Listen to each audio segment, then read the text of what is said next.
श्रीराम समर्थ.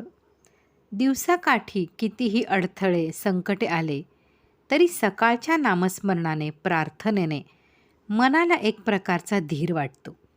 आपल्या पाठीशी भगवंत सद्गुरू खंबीरपणे उभे असल्याची जाणीव होऊन मन शांत राहते. म्हणून सर्व संत आवर्जून सांगतात की पहाटे लवकर उठून देवाची भक्ती नामस्मरण करीत जावे.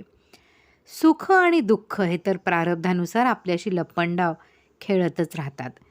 कधी सुख लपून राहते तर कधी दुःख. ते अपरिहार्य आहे.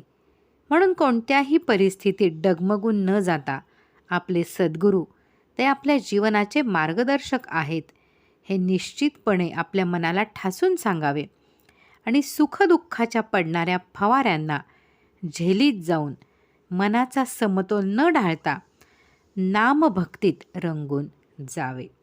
संकलन श्री आनंद पाटील. श्रीराम जय राम जय जय राम.